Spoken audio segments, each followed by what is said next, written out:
2022, tengo acá anotados los datos, también estableció en el 2023 un cronograma de 192 días de clases, pero hubo 7 paros. Claro.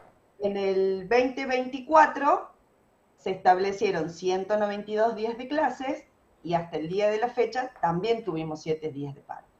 Lo que significa que días prometidos no es lo mismo que Claro. días efectivamente dadas clases. Ujú.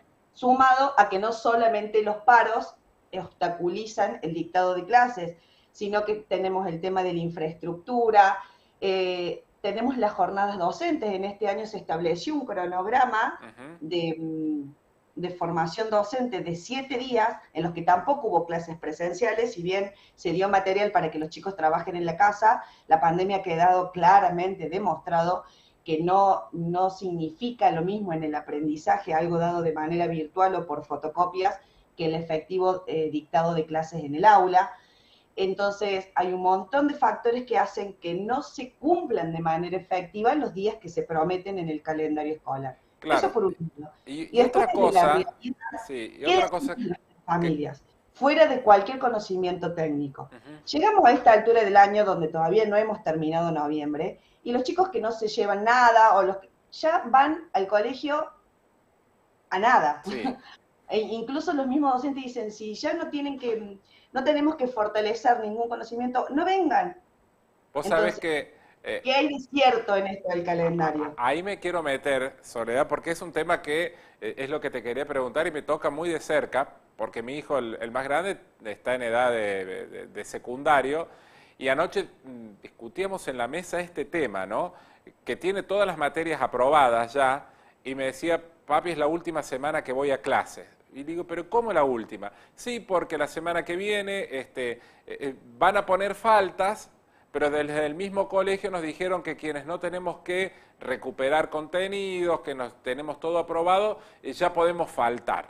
Y digo, pero ¿cómo si te dicen desde el colegio, por una falta, te ponen la falta, pero no vengas porque van a venir solamente los que tienen que recuperar contenido? Digo, es un mensaje medio raro. O yo estoy Por, viejo y no me adapto como a los mínimo tiempos. contradictorio. Como mínimo es contradictorio. Claro. Entonces, esa es la realidad. La realidad es que las clases terminan mucho antes de lo que dice el calendario escolar. Ujú.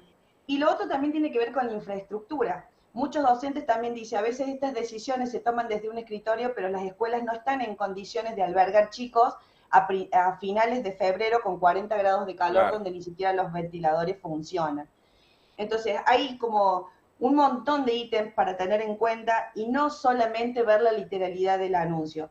Nosotros como asociación, ¿qué entendemos? Por supuesto que cantidad no implica calidad. Ujú. Sin embargo, es el puntapié inicial. Necesitamos un calendario firme escolar con clases efectivas y que se den en el aula y que el proceso de aprendizaje y de enseñanza se dé dentro del aula y con el docente en la misma, ¿no? Claro. Pero también esto, de ver qué es lo que estamos dando. No alarguemos el cronograma solo para hacer un buen anuncio, sino que nos dediquemos a que los docentes cobren bien, a que estén bien capacitados, a que den clase todos los días, evitemos los paros, Ujú. evitemos la falta de infraestructura, evitemos la falta docente de nombramiento docente, porque una cosa también es el anuncio y otra cosa es lo que pasa en cada aula. Claro. Porque si luego tomas, por ejemplo, una escuela, un aula y a lo mejor tuvo un mes sin docente de alguna asignatura en específica. Entonces, el Consejo Federal de Educación también lo que hace bien es que dice que este año van a intentar tener eh, los datos finos, digamos, no solo esto del anuncio o del título del calendario escolar, sino los datos certeros de cada institución y de cada división. Enorme, enorme desafío, Claro. pero que sería interesante tenerlo a los fines de que no nos quedemos solo con el titular. Bien.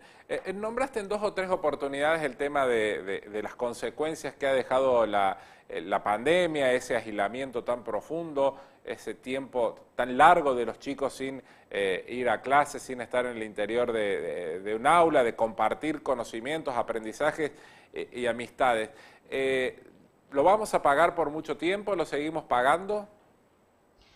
Nosotros en ese momento de pandemia que pedíamos como asociación civil la vuelta a las clases Sí. presenciales, nos hicimos eco de voces de estudiosos, ¿no? De expertos, de peritos en la materia educativa, que ellos mismos decían que los procesos educativos, sus resultados se ven a 10 años.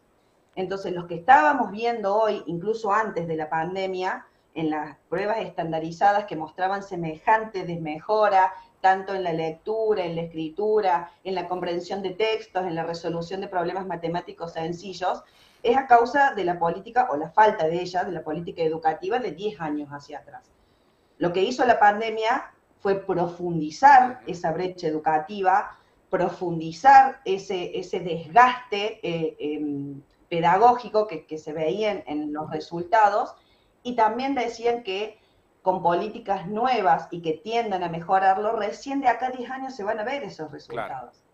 Entonces, es una política a largo plazo que tiene que ser tomada con muchísima responsabilidad por los nuevos funcionarios. Nosotros recordemos que este año tenemos un nuevo gabinete en materia educativa en la provincia, y si volvemos al caso del calendario escolar, en los 20 años pasados ni siquiera se cumplía el calendario de 180, y la verdad que este año ha tenido un enorme desafío este nuevo gobierno, pero lamentablemente la discusión con la UPC, eso solo nos quitó 7 días de clases a causa de paros. Claro. Entonces creo que el primer gran desafío, además de decir que vamos a tener 192 días de clases, es primero empezar el día fijado el año que viene. A lo mejor tengamos que volver a conversar, porque es una reiterada, es un clásico que todos los años, el primer día de clases hay paro. Entonces, exacto, como primer desafío sería eso, cumplir y que sean de manera efectiva los 192, los 190, los 180 días, y que sea con educación de calidad. Y eso es responsabilidad del gobierno, digo,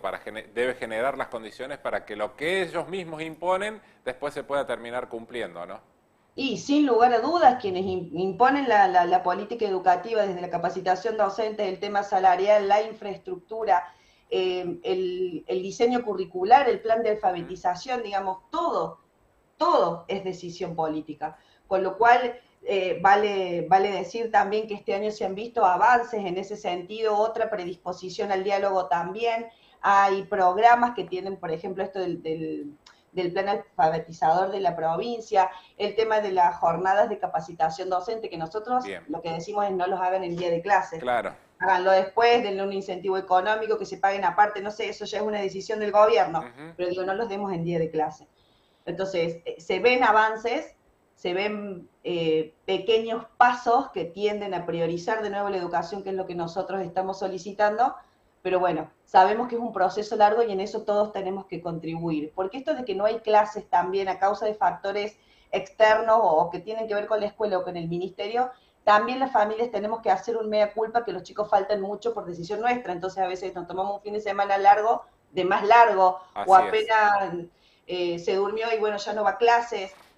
Y eso también demuestra, porque no hay grandes números de chicos que repitan, porque hay tanta facilidad para que se pase de año, que evidentemente ni la falta de clase por paro o por infraestructura, ni que falte la causa de las familias, evidencia un retroceso en materia pedagógica. Entonces eso también nos hace pensar cuál es la calidad o cuál es la exigencia que se tiene en el aula, que es otro de los temas. Ojalá que tengamos un año en paz y que se pueda desarrollar los contenidos tal cual está previsto. Sería lo más importante. Soledad, como siempre, muchísimas gracias. Un gusto conversar contigo y seguramente seguiremos al habla en cualquier otro momento. Gracias Pablo por el espacio. Un abrazo grande. Gracias igualmente. Soledad Cabral, de la Asociación Civil Familias por la Educación, dando su opinión tan importante, ¿no?, en estos temas que nos interpelan y que nos tocan como sociedad y que tiene que ver con la educación de nuestros hijos, ¿no? Y un proceso que viene maltrecho, desgastado, lastimado, en muchos casos ya desde antes de la pandemia, y que la pandemia los profundizó enormemente y horriblemente, ¿no? Y que desgraciadamente a veces parece no encontrar ese camino necesario para recuperar una